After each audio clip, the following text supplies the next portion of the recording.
Without further ado, let's welcome Cindy Huggett, acclaimed author, entrepreneur, and a pioneer of virtual learning. Cindy, if you could please share your screen, the webinar is yours.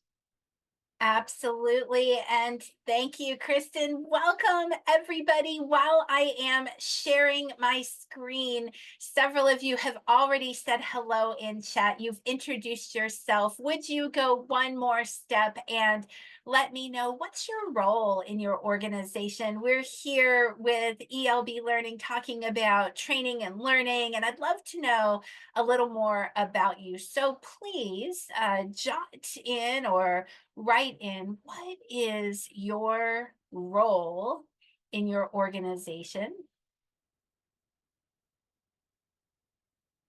Nice. I see leader development training administrator, Lauren from Durham. Lauren, I am right around the corner from you in North Raleigh, North Carolina. So we've got training, we've got strategists, we've got directors, we have a number of roles represented. So thank you, everybody. And I love finding out what perspective you're coming from, because I'm coming to you from the perspective of the future of training, but the future of technology based training. And I've held a number of roles over the past 33 years in workplace learning, in workplace development. So, as you're introducing yourself, and as we take a look at who's here, who's interested in this topic, we've got a very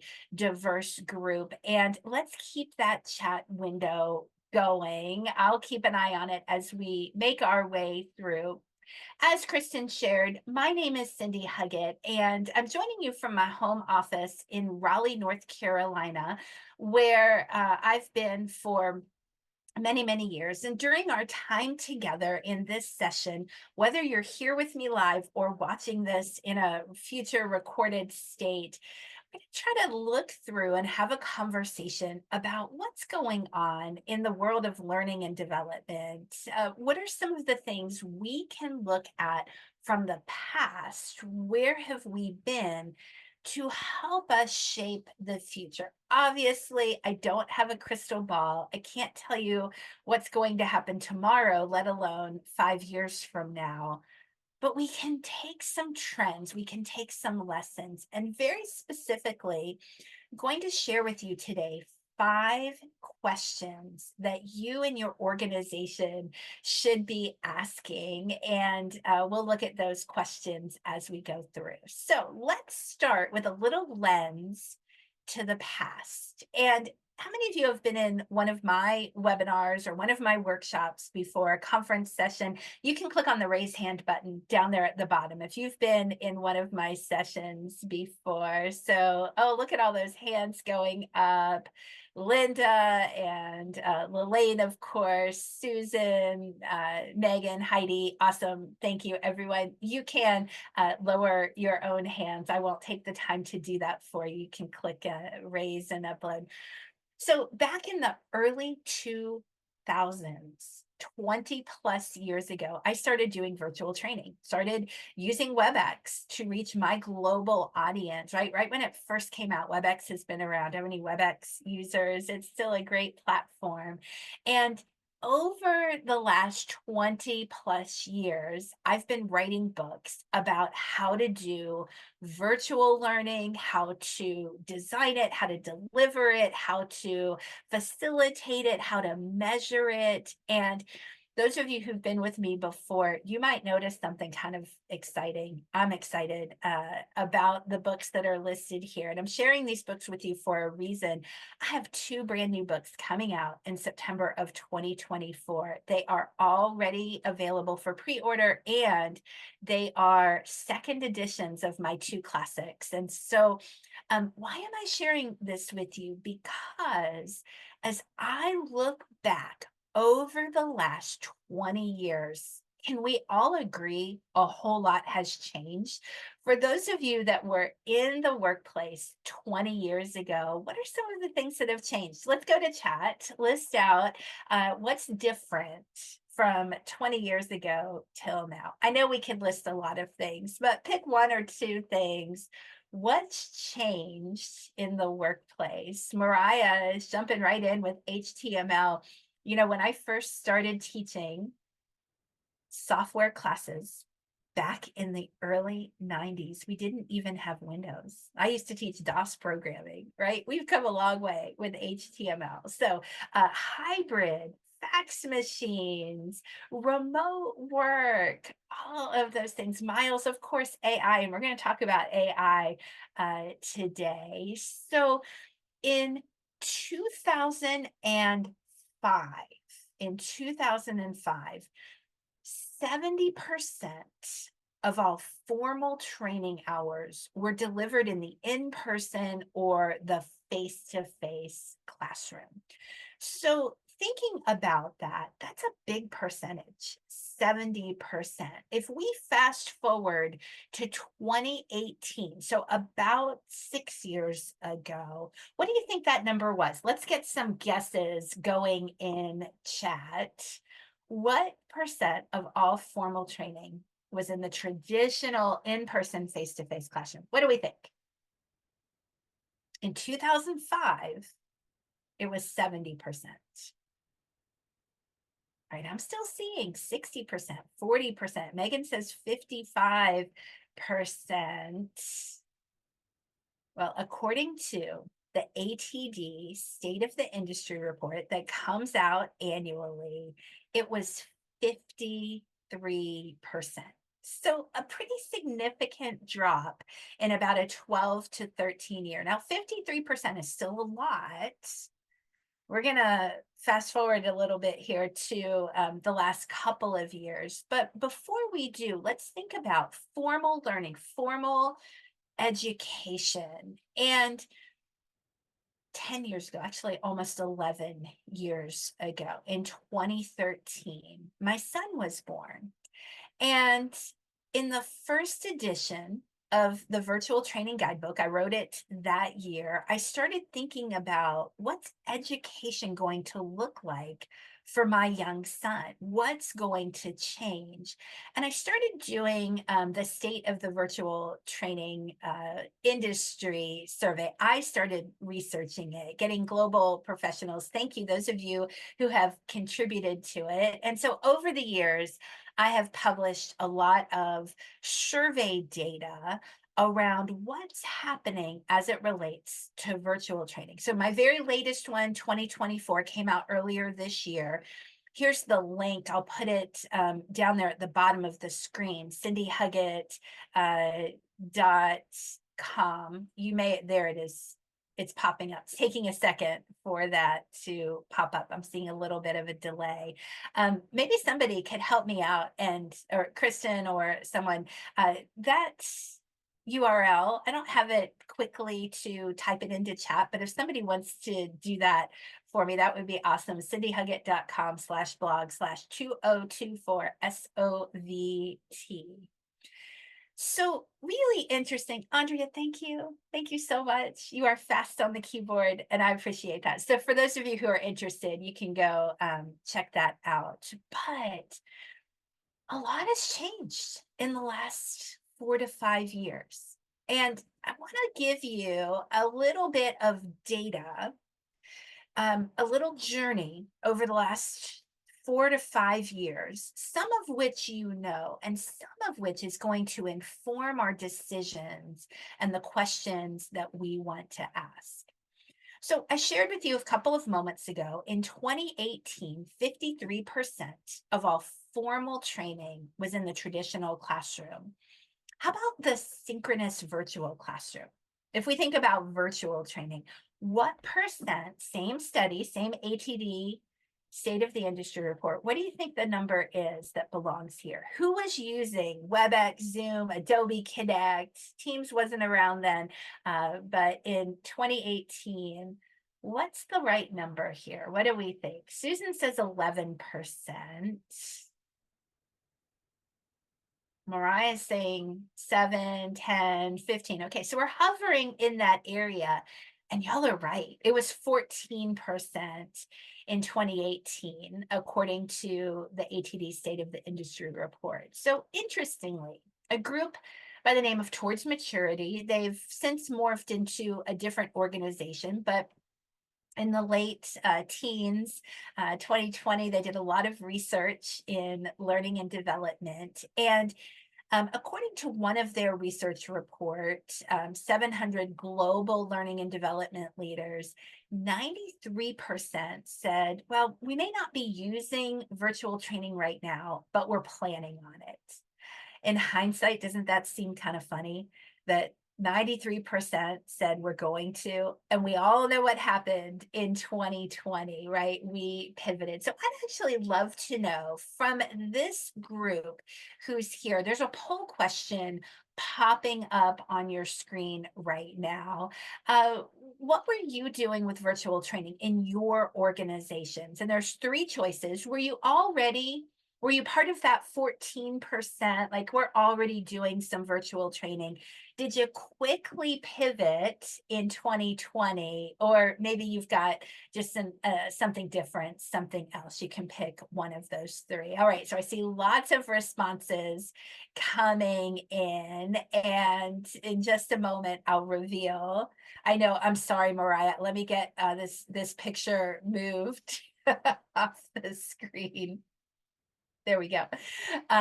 So for you all to see, 60% of you quickly pivoted to virtual training in 2020. And for those organizations, at least my global clients that I was working with, if they were already doing it, they needed to vastly increase the amount that they were doing. So as we think about what's happened since then, so ATD did a research study in 2021, specifically on virtual classrooms. And I think one of the interesting data points was that 88% of the organizations they researched said, this is working. We're going to keep our spending on virtual training the same. And time kept marching on, and we're now here in 2024. And many organizations never left the office, but some organizations in the past 3 to 4 years have started figuring out, well, what does that return to the office look like? What does remote work look like? And everyone, this has significant implications for us as learning professionals, whether you're a trainer, whether you're a designer, whether you're an administrator, whether you're a leader. We're all in this place of what type of learning makes sense. Do we have in-person programs? Do we have remote programs? Do we have hybrid programs? Do we have self-directed programs? And we're kind of left with this spot of questioning. And so let's look at, I'll give you a very high level overview of the 5 questions that every organization should be asking. As we look back on where we've been, the shift of less formal learning and more informal learning, the shift of more virtual and online learning. And so we're going to walk through, during the rest of our time together, these 5 questions. And I'll share with you a little research. I'll share with you some examples of what organizations are doing. And excuse me, as we look at these 5 questions, I think it's important for you to note, we're not going to spend equal amounts of time on all 5 of the questions. So if we're getting to the end of our time and you're like, Cindy, we haven't talked, we'll get there. We'll get there. Some of these questions warrant a little more uncovering than others, let's say. So let's start with the first question. Are we using the right modalities? Are we using the right media to allow our learners, whether they're your employees or your customers or some other population, are we using the right modalities? And so let's take a look at some of the most common ones out there and kind of look at some litmus tests, if you will, on what we can do to answer that question. And so I'm going to start with self-directed learning. And there's a couple different types, right? We've got our asynchronous e-learning. That word asynchronous fell out of vogue for a while. And then with remote learning, especially in schools here in the US and around the globe, asynchronous took on a little more commonplace meaning. But of course, we've got e-learning. By show of hands, how many of you here, if you're identifying as a designer, are designing e-learning? You're designing that remote, self-paced, right? Lots of designers here. So we'll come back to you. We're going to talk about some of the shift in your roles. But before we do, let's not forget that so much learning happens informally. If only 53% of learning, and that number stayed fairly same in the past few years, if you look at some of the state of the industry reports, there's still, about half of learning, but there's a lot of informal learning. And whether that's the physical water cooler or the digital water cooler, we're searching Slack, we're using Chat GPT, we're going through a web search to find the information I need. We are crowdsourcing or searching for information out there. All that self-directed type of learning.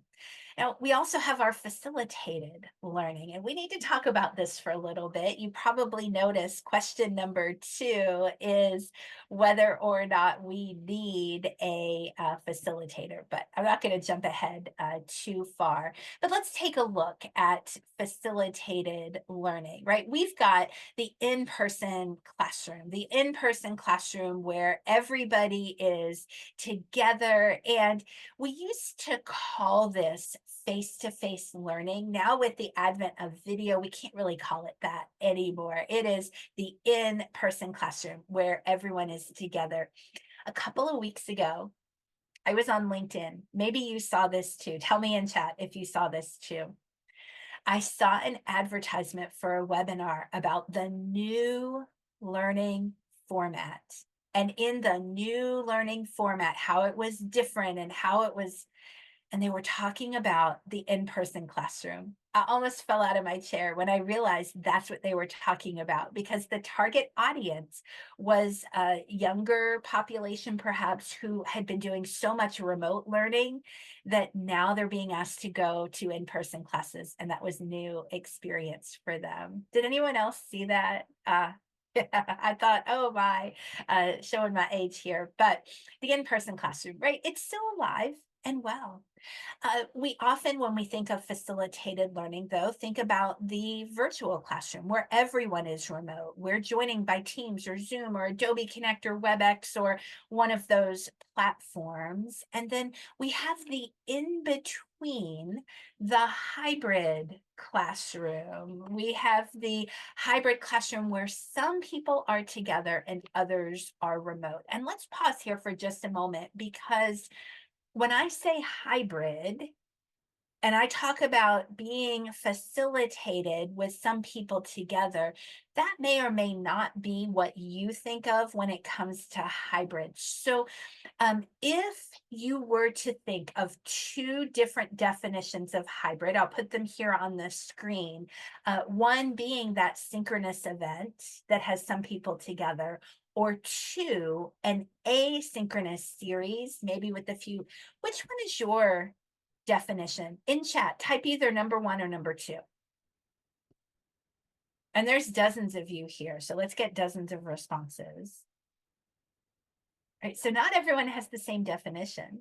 A lot of you are typing in number 1, but some of you are typing in 2, and some of you are saying both. Yeah, Susan is talking about blended. So we have confusion, excuse me, in our industry about what is hybrid. So when we talk about it, we don't know. And where that confusion stems from, if we're looking at workplace learning, it's a synchronous event with some attendees together and some remote.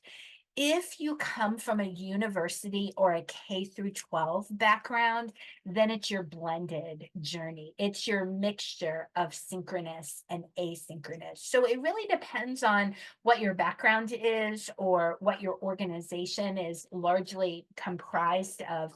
Today, when I talk about hybrid, I mean a synchronous event where some people are together and some people are remote. So anytime we, in this session, in our context for today, that's what we're referring to. So in my study, in my research, I've asked the question in my State of the Virtual Training survey, so who's doing hybrid? What's the experience that you have? And according to my latest study, latest research, about 30% of the respondents said, yep, we're doing it, whether we want to formally or not. We have some people who are in the office, others who are working remotely. 25% said we're not yet, but we're going to. And then some people said, well, I'm personally not, but others in my organization.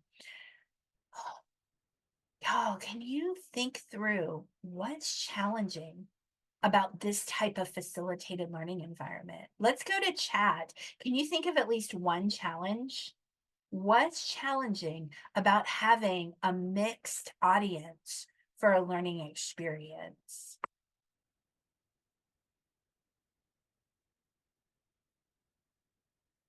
Mm-hmm. Tech, tech, tech, and tech. Yeah, and Lauren, I think you're also spot on. Engagement is an issue. Yeah, Sharon's mentioned it as well.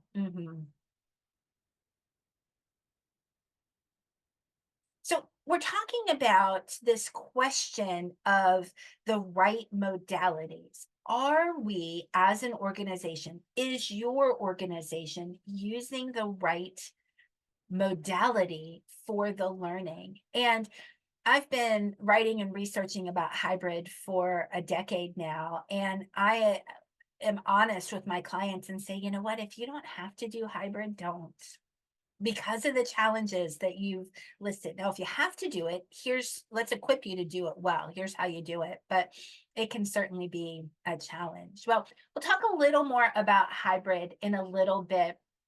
There's one other, as we think through trends and where we've been, there's one other type of facilitated or not facilitated experience, and that's immersive, looking at mixed reality, looking at virtual reality. And I started getting interested in this back in the late teens, so 2017, 2018, as I started seeing virtual classroom platforms adding in the groundwork for mixed reality, XR, virtual reality in their programs, and started working with facilitated experiences and started asking about who else is doing this on my annual survey. And it's held pretty steady for the last couple of years that about 7% of my survey respondents are incorporating VR, XR into their virtual programs. Now, if you look at the research on immersive technology. In fact, here in this room, by show of hands, how many of you are using, or your organizations are using, immersive technologies? ELB, our sponsor today, has got some fantastic solutions available, and there's others out there. So, oh, awesome. Thanks, everyone. If you look at what the data says, and PwC is a great resource, there's other obvious research out there, but PwC is a great source in looking at how effective it can be, that we can do learning experiences faster, that our participants are more confident in their skills because they were able to practice And the issue of engagement goes away when you have a headset on and you're not distracted by your surroundings. I think quite interesting, in 2023, PwC released the results of a study. They compared the traditional virtual meeting environment with a VR environment, and they found, maybe no surprise, that the truly immersive meeting environment was more engaging, had better communication.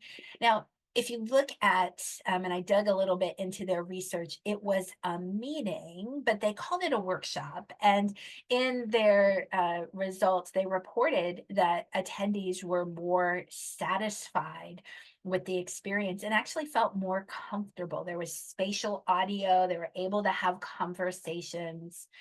So I'm going to pause here and just say, question number one that we should be asking, are we using the right modalities?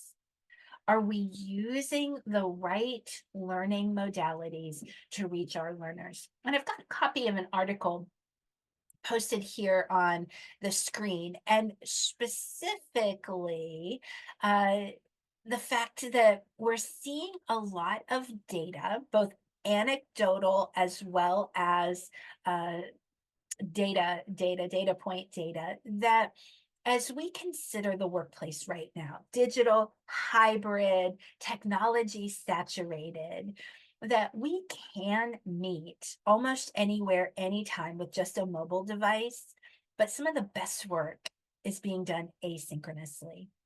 And so the question, and one of the tools that we have available, it's a tool I put in my new book, Virtual Training Tools and Templates. And one of the tools in the email following up our session today, I'll send you a handout that I've put together with some research around, are we using the right modalities? So the action that I'd love for everyone to take is not just to ask, are we using the right modalities, but to go do an inventory of your learning program. Do we need to do this virtually? Is in-person the right way? Is asynchronous? Is creating a repository of information that our learners can search through and then have a Q&A with an expert, right? I see the question Megan has asked about, like, hey, how do I compete with that? I don't have budget. And we'll keep talking about budget and investments and looking at the right tech stack. That is coming as we keep looking at questions. You can see Kristen's response there, but you don't have to have VR headsets to have immersive experiences. So there are web-based immersion, and there's also in a virtual classroom immersive experiences. So the technology is rapidly changing. There's also something to be said about building business cases for technology. So that's a high-level answer to your question, but hopefully one that gives you a little bit of information. So, okay, let's move on. Are we okay to move on to question number 2? Question number 2. This one speaks to my heart, seriously, because over the past decades, 3 decades now, have focused on upskilling facilitators and upskilling designers. And so the question that we need to be asking right now is, do we still need facilitators? Eek, do we still need facilitators? And those of you who are trainers, I'm with you, right? I think we should actually be asking not just facilitators, do we still need instructional designers, right? Is Gen AI going to take away the role? And I think with confidence, we can all answer the question, no, instructional designers are still needed.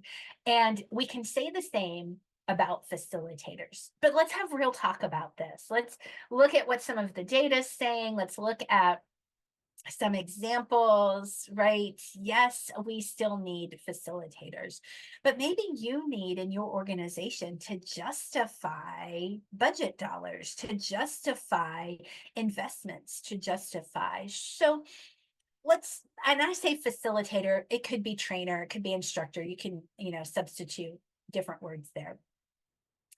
When we think about the different types of learning, the different types of learning experiences, if we put them on a continuum, we've got our fully self-led or self-directed, and we've got the human or the facilitator led.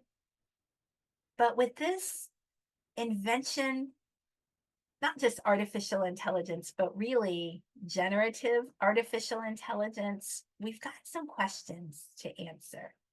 And if you've been watching the headlines lately, especially on LinkedIn the last couple of weeks, there has been some chatter. I'm seeing lots of interesting buzz about avatars and digital twins.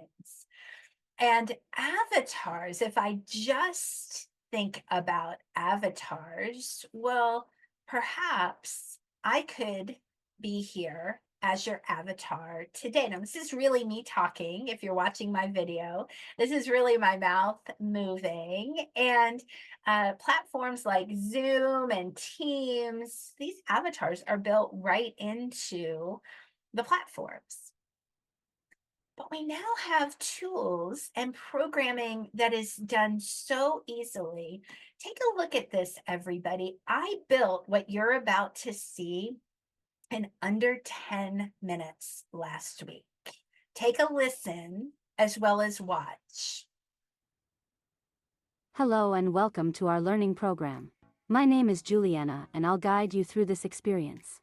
Are you ready? Let's go.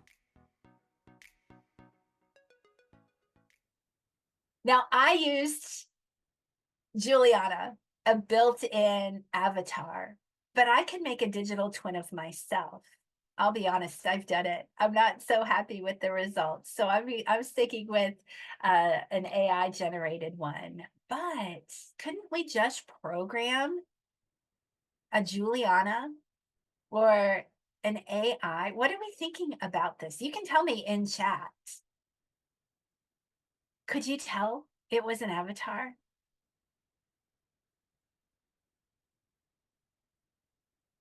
I see Gerard's comments about things. Yeah, everyone's saying yes. We could tell, right? It's getting better, but it's not quite there. It's getting better, but it's not quite there. So here are 4 specific reasons, why using a facilitator, right? AI avatars are great and they're getting better all the time. And they have their place. I am not putting them down. I use them. I have built learning experiences using them. And I'm not a coder. But here's 4 reasons or 4 times that we can think about using facilitators. Okay, number 1, when human invention is required. And it depends on the learning experience that you're building. Here's one that I've used in the past. It's an Earth to Mars simulation where we're in a virtual classroom, but there is a facilitator who's running the simulation. It's similar to an escape room experience. There are tons of leadership and communication lessons. But the way it's built is for the facilitator to help run the simulation and to help debrief the lessons learned afterwards. Maybe in just a simple Zoom or Teams session, we have scenarios, we've got case studies, and it's a facilitated session because we're bringing this group together to meet and collaborate and talk, and doing that on their own with just a programmed AI avatar isn't going to give them the same experience. So no matter what type of learning experiences it is, whether it's fully simulated, in person, online, in a headset, there are still times when a facilitator is very needed. Now, how many of you have ever argued with Siri or Alexa or a pre-programmed bot? Y'all know what I'm talking about? No, that's not what I said. Well, imagine that happens in the middle of a learning experience, because it can. It can misinterpret. It can misunderstand. It might not be programmed to respond to your question, right? And so when I think of learning experiences that involve facilitators, it's getting better, but it's not quite there yet. In my research for one of my books, The Facilitator's Guide to Immersive, Blended, and Hybrid Learning, this quote from a vice president that I interviewed at a very large financial services organization, it stood out. And I said, you know, in our learning programs, having a facilitator is the difference between it just being a game and it being a learning experience. So number one, when facilitator intervention, when having a facilitator adds value. The second is when your learners have a lack of trust. And perhaps you as an everyday consumer are a little leery of AI or chat bots, or maybe you've picked up the phone to call a customer service line and you just keep pressing 0 because you want to talk to a person, then you know what I'm talking about. And how do you soften the lack of trust? By building in human connection, by building in real human interaction. It's available, it's there as needed, perhaps it's supplementing some automated things. So number two is to help overcome trust barriers that still exist right now.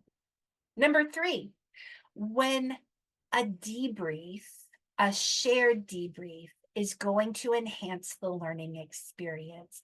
That is one of the key roles of a skilled facilitator, that we can debrief, that we can ask the questions, we can prompt the reflection.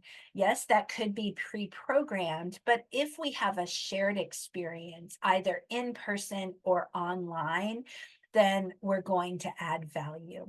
The final one, and I don't have a slide for it, but perhaps it's indicated here, perhaps the learning program you have is a new hire orientation or some learning experience where you want to bring people together. You want to have that in-person or virtually shared experience, then the facilitator will do that. The facilitator will add the organizational culture or other things that we have. So your action, as we think through these 5 questions, has to do with what of your learning experiences should be facilitated. Now, I've just painted the picture, everyone, of adding value. When do we need facilitators? But I think this goes along with something that you brought up earlier. I asked you a question, and many of you responded in chat about, well, what's challenging about hybrid? And I could have asked the question, what's challenging in general about virtual learning, about online learning? And perhaps you would say the same thing. I actually asked this question a lot. What's your biggest challenge related to virtual training or hybrid learning?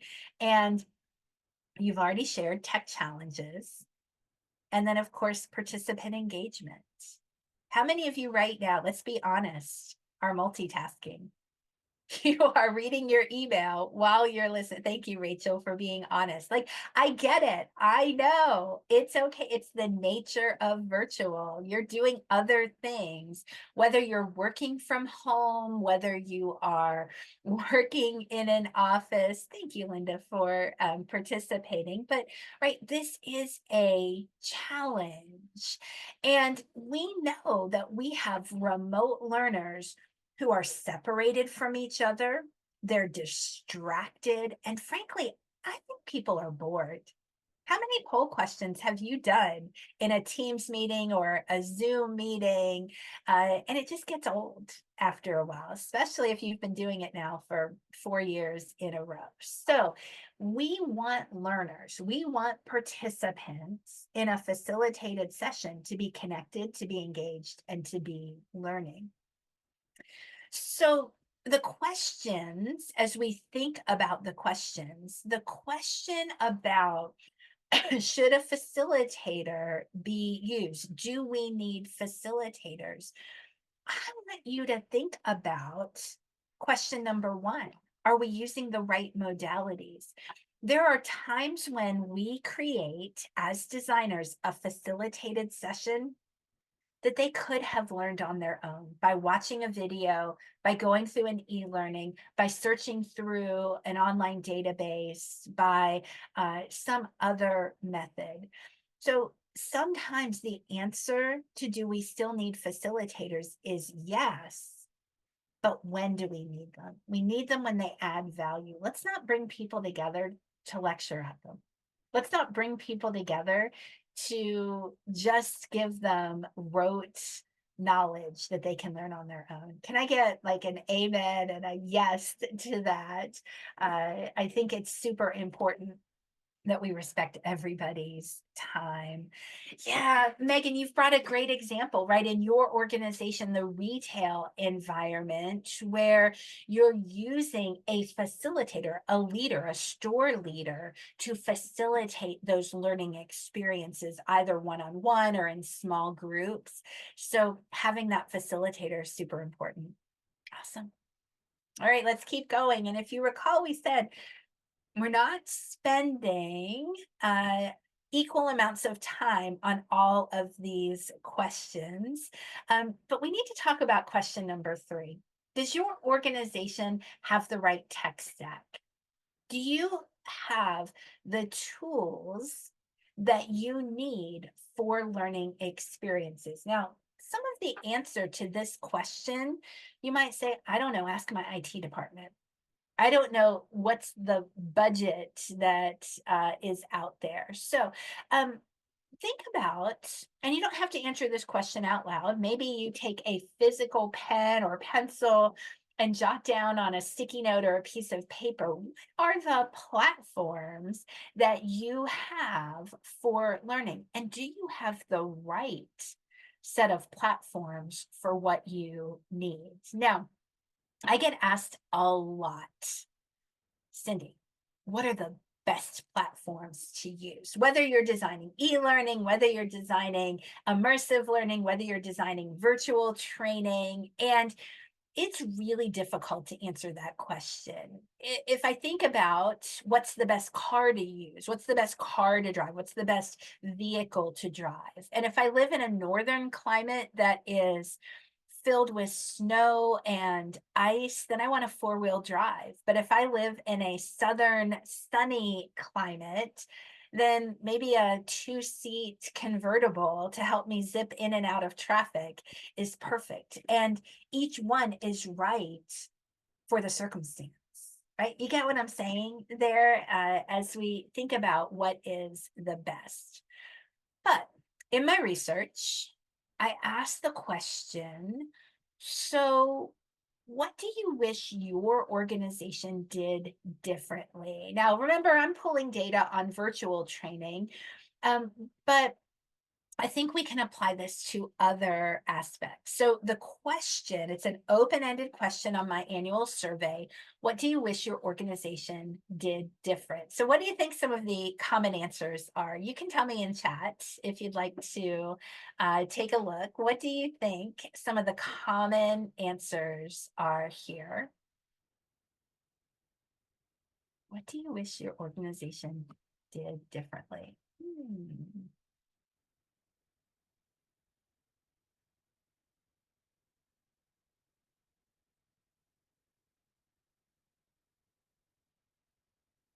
Darcy and Destiny have gotten us started. Thank you for that. Less boring. Yeah. Oh, Susan's talking about technology. So some of you are thinking about, or your mind is going, we want more interaction. We want more engagement. Learner engagement is so important. And some of you are thinking about the technology stack that we have. And Andrea is taking us back to, let's do more asynchronous, not as much formal facilitated training. Oh, Bill, good point. Let's make sure we're getting results, more assessments in there. Yeah, budget. So revealing what my survey data came up with or shared or revealed, they often fell into these 4 categories. I don't have enough resources. I don't have the right platforms. I don't have the upskilling that I need. And what stands out to me related to question number 3, our tech stack, is that we're not necessarily using the right tools, the right equipment, the right platforms. And we as learning professionals know that there is a difference between a virtual meeting and a virtual training program or a virtual learning program. I know that, you know that, but not everybody knows that, because many organizations might think, okay, well, we've got this online collaboration tool. We've bought into an online whiteboard. We have a built-in tool with our program suite, with our document suite that is designed for meetings. But that doesn't mean they're the right tools. That doesn't mean that they give you what you need for engaging, interactive learning experiences. As learning professionals, we can make anything work. How many of you throughout your career, you've been given something and you've made lemonade out of lemons? We can make it work. I'm thinking specifically of a time when I walked into a training room to deliver an in-person class, and it was set up boardroom style with a really big table. I couldn't move it. I couldn't move the chairs, and it was very small. There wasn't room to move around. And guess what I had planned? All sorts of interactive, get up and move around, partner and team activities. But I made it work, just like you would do the same thing. So as we think about tools, I would love for you, as your action related to this one, is to be thinking about and asking the question, do we have the right platforms? Are we trying to force our learning team, our training team, into using materials, using tools that are not necessarily set up? Now, this is probably the best time in all of our questions to think about AI solutions, AI tools.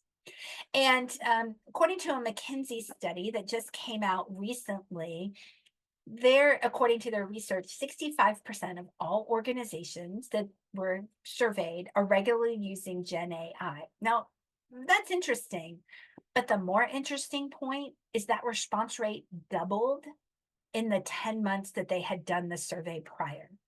And if they do this 10 months from now, it will probably double again, right? The exponential growth of AI tools. And so as an organization, I'm not here today to share with you all the different AI tools that can make our jobs easier as designers and facilitators. Maybe, Kristen, that's a topic for another day. And there's a saturation of information out there. But what I will ask is, are you using Gen AI tools to help you be more efficient with your design and with your facilitation? And what policies, organizational policies, do you have in place? We already know they are, the tools that are out there can create quizzes and learning experiences and graphics like that. Earlier in this presentation, just a few slides ago, I shared this slide, and in about 10 seconds, Microsoft Designer created this photo for me, this AI image, because I didn't have in my set an image that I thought went well with this, right? So we can save time, but are you using the right tools? Hmm. 5 questions to ask. 5 questions to ask. Let's talk about number 4, the right resources for your learners. Yo, in my experience in working with global organizations, this is the missing piece. We might have the tools that we need to design. We might have the right modalities. We might upskill our facilitators and our designers, and we're moving in that direction. But somehow we forget about our learners. And it's not necessarily intentional, but we just don't often think about, well, what do they need to be successful in their environment?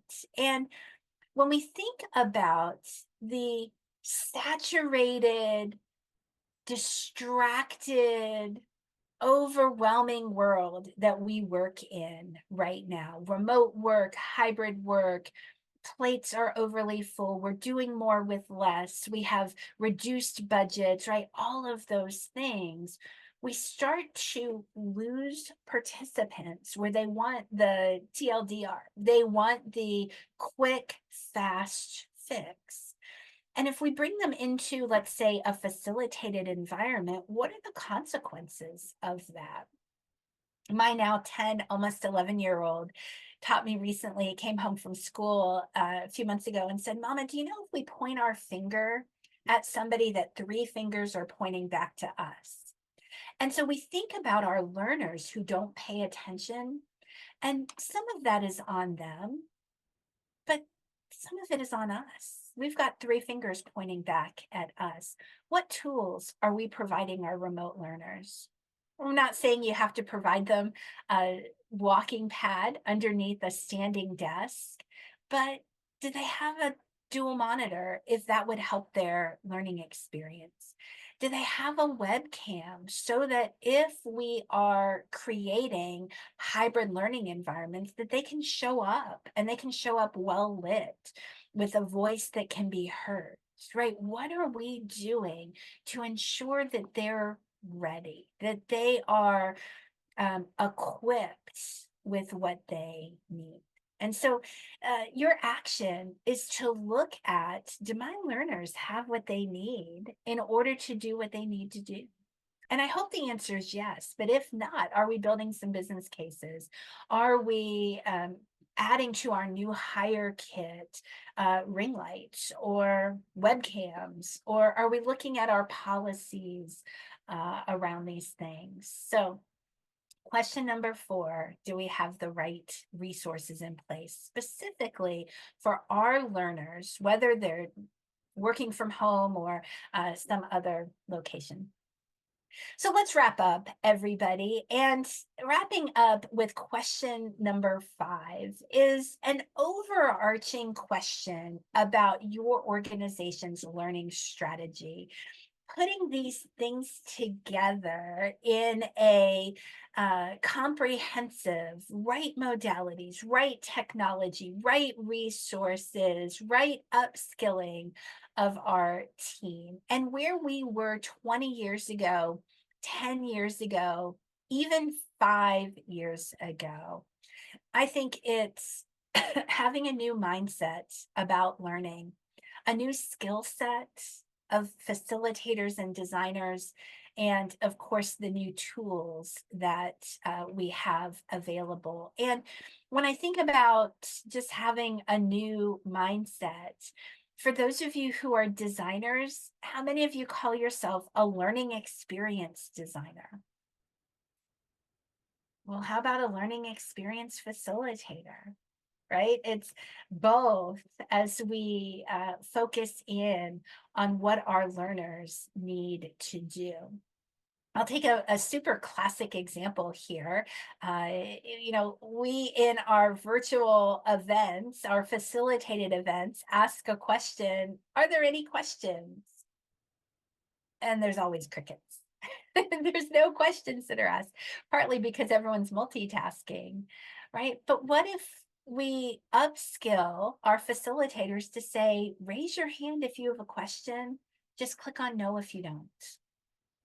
We're involving everyone in the learning experience. Or, everybody type your questions in chat, but if you don't have one, just say all good. Like, we're inviting everyone to learn. I think that's part of a strategy. That's part of a learning strategy. Do we equip everyone with what they need to do? And are our programs creating behavior change and impact? So speaking of questions, I think there were a couple of questions that have come in the Q&A bubble as we start wrapping up. Kristen, I see a question in Q&A about, can I do this on my own? Right? Yeah, it's completely up to you. I do have a couple of others that are not in the Q&A that scrolled by really, really quickly. So it's all up to you. Well, I see a question about, Cindy, like, I'm solo. Do I need to go this alone? And very rarely are things done in a vacuum. Today, as learning professionals, more than ever, we need community. We need to partner with our IT departments. We need to share with one another best practices. So I think that's a really important piece that I hope we can take from this. I also see a question about some of the AI tools that were mentioned. The AI tool that I created the graphic from, I'll put this in chat, was just Microsoft Designer. I know ELB has some tools, but I used Microsoft Designer, and I used a program called Synthesia for the AI avatar, the Juliana, and then I know ELB Learning has some as well. So there was a question about that. I also, speaking of questions, in the follow-up email, I will be sharing with ELB Learning a link that has these 5 questions and a quick handout. And so you can look for that there. And of course, I'd love to hear from you. You are always welcome to email me, cindy@cindyhuggett.com. Kristen, were there any other questions that we missed that we should answer before we finish up today? Well, we do have another one. Should webcams be required in virtual classes? Ooh, how many more hours can we talk about that? Yeah. Here's the short answer. That's a great question. Should webcams be required? I'm going to stop short of saying required. Should they be encouraged? Yes. There are always reasons why people have not to use a webcam, but we can overcome almost every one of those reasons, whether it's internet bandwidth, whether it's video fatigue, right? We can turn them on at the beginning, create a social experience, say hello to everyone, and then turn them off to preserve bandwidth and other things. We can start by setting that as an organizational expectation. So the answer is, should they be encouraged? Yes. Should they be required? No. Great question. I'm glad you asked it.